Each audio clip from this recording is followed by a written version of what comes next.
Alright, you guys, so this Simulation King, this was a new video. Usually I know I do Mortal Kombat playthroughs, but this time I'm going to go with something different type of video. So this is just me discussing the current state of gaming right now, or modern gaming. This whole all digital conversion, how Sony is going to stop creating physical copies of games. Xbox is following suit, or has been trying since the Xbox One. Nintendo Switch 2 with the game key cards. And we've had Sony try to pull this type of shit before in the past with the PSP Go, I believe. But yeah, just how physical media is on the rise right now, and the all digital future is being rejected by some. But personally, kind of wanted to give my thoughts on it, since I do emulation a lot. And emulation is purely digital when you really think about it. So I feel like this is just my opinion. I'm up for all digital. I think there's nothing wrong with an all digital future. However, when it comes to emulation and it comes to modern systems and all that stuff, like the Steam machine and the PS5, the major difference is that, at least in emulation, it's a gray area, a gray legal area, so to say. But you technically own the files. You know what I mean? You pirate them, whatever, you get them from whatever source you can get them. But the good thing is that with emulation, once you get the files, they basically become yours. You can store them on some kind of flash drive, hard drive, some type of cloud, SD card, whatever, and then you can play them. Basically, once you have emulation, emulators and ROMs and ISOs, you can basically play all these classics, these library games on any console of your choice. And you can do whatever you want with them as well. I mean, the other great thing too is, just the ROM hacking community, just the modding community. I mean, I've always seen ROM hacking and modding like fan-made DLC. I mean, for example, I'm playing this ROM hack right here of a Super Mario World called Super Mario Bros. Pasta La Vista. And the soundtrack is amazing with the MSU. The graphics, the art style, it's very cartoony. It's really, it's very aesthetically pleasing to the eye. And, well, this is when, like I said, if this is an all digital future right here, then, I would be up for it. Like I said, you have control of all your games, your devices. You can play every single console on the go. I mean, if I would have had this type of technology back in the 90s, 80s and the 90s, like my 5-year-old self would have shit my pants in amazement, And, again, back to this amazing ROM hack. It's one of those things that, like I said, oh fuck, the community is, the community is doing an excellent job. Like I said, making these ROM hacks, this basically free fan-made DLC, and adding just more quality of life features, pushing the Super Nintendo to its max potential. I mean, just look at these graphics, listen to the soundtrack with the CD quality audio of the MSU, the cutscenes and whatnot. And like I said, I personally don't think that digital is the issue.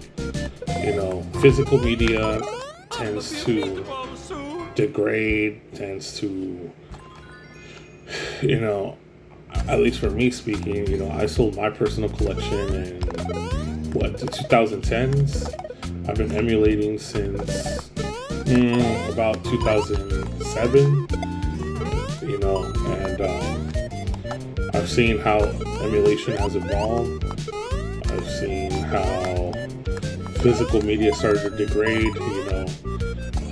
My controller started to wear down, you know, and everyone is hoarding. Everyone wants OEM parts. Everyone wants, you know, I mean, look at the status of GameCube controllers in the Smash community.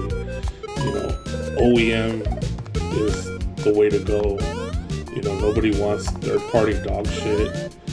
So, with that said, you know, this is the amazing part about emulation, is that I'm using, in this case, I'm using a cell phone, and then I'm using, you know, an actual first-party, you know, Mario controller, and then, boom, I got a setup, you know.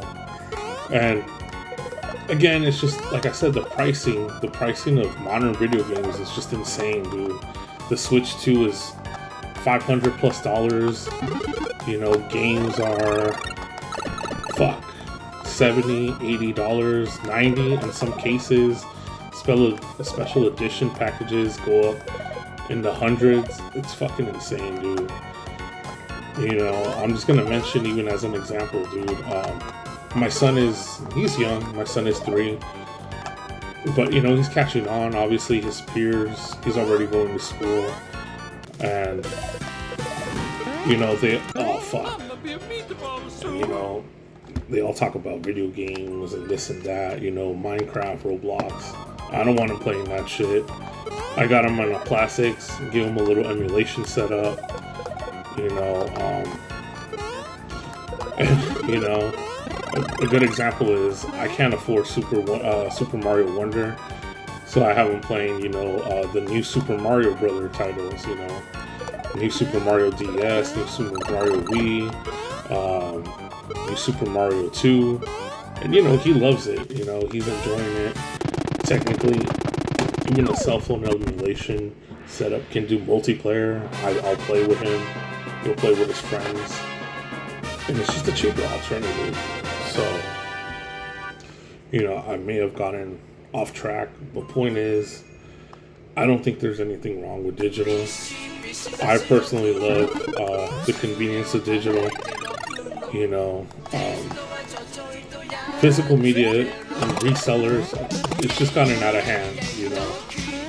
I'm not gonna pay $200 plus for some titles, you know. It's just fucking insane to me, you know. I legitimately just want to sit down and play, without dishing out, you know, an outrageous amount of money. And on top of that, like I said, physical media degrades. The resale market is just insane.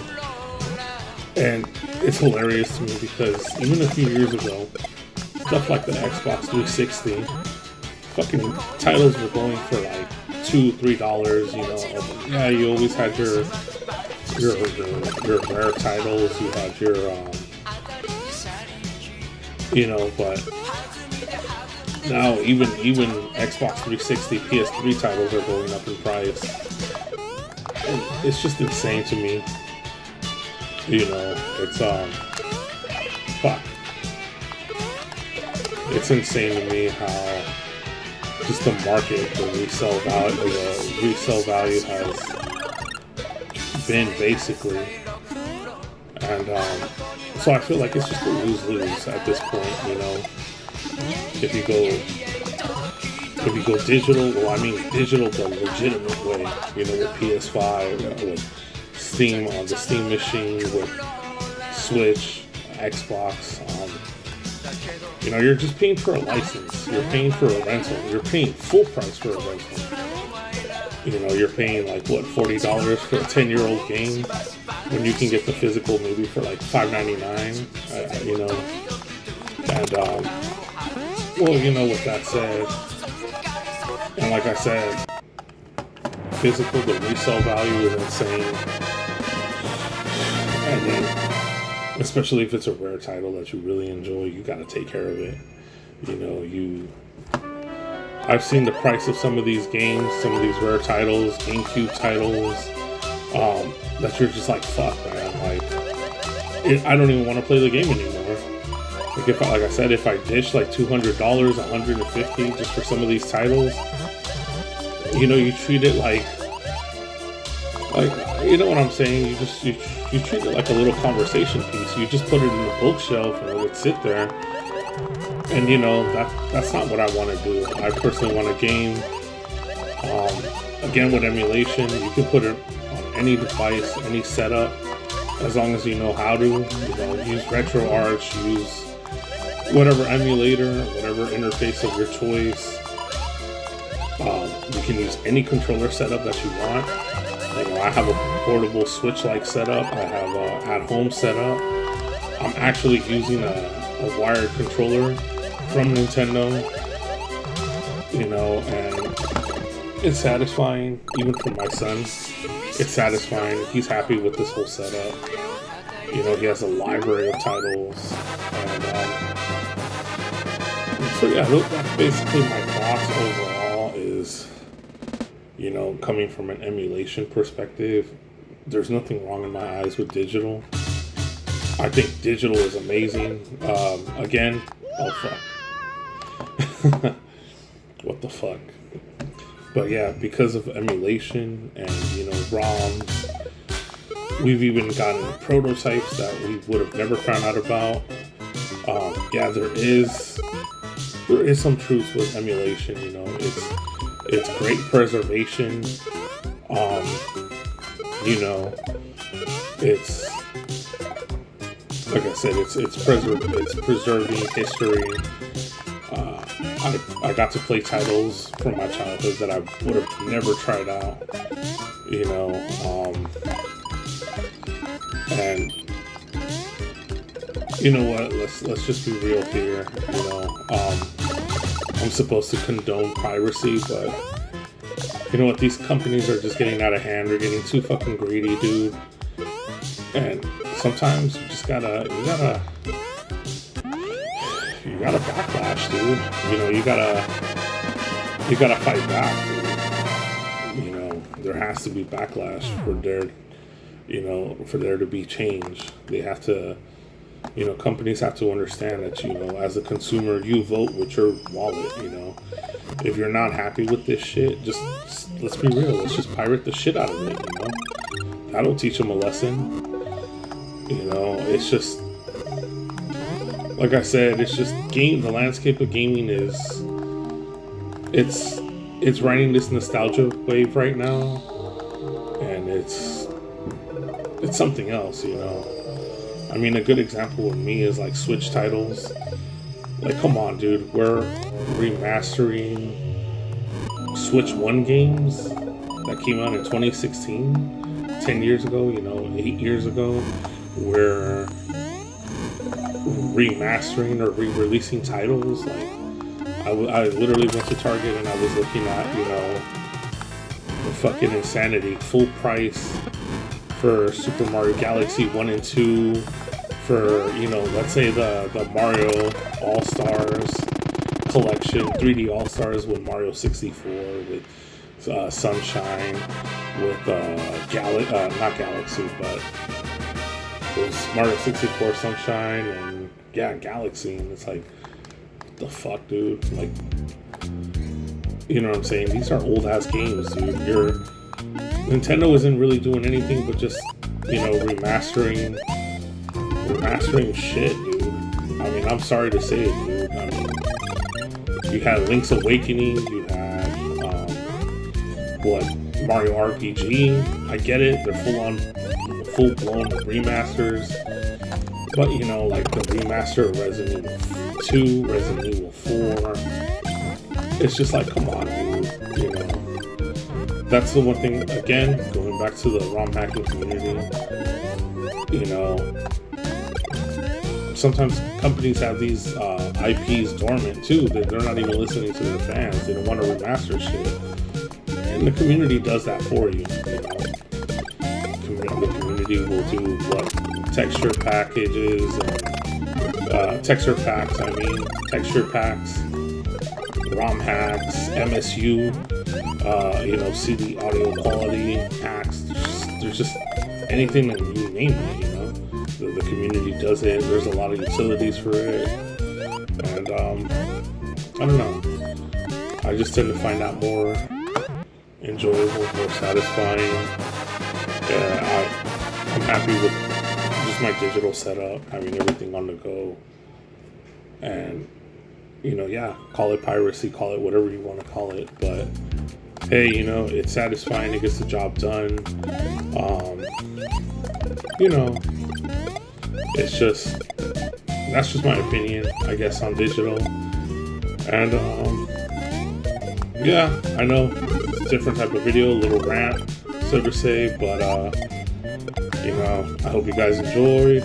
Let me know what your thoughts are on this all digital future on GTA 6. Not even releasing a true physical copy, just giving you the code, so to say, and the resale market, the reseller value of gaming as well. It's gotten out of hand. So yeah, with that said, I'm gonna end this video. Again, check out this ROM hack. Super Mario World, Pasta La Vista, just something a little different. I'm planning to review Mortal Kombat 2, Mortal Kombat 3 for the Super Nintendo. I've been really busy. I haven't really been posting a lot of content on the channel. So, I hope to take a little bit of time and just go ahead and do that. But until next time, I hope you guys enjoyed the video, and I'll see you next time.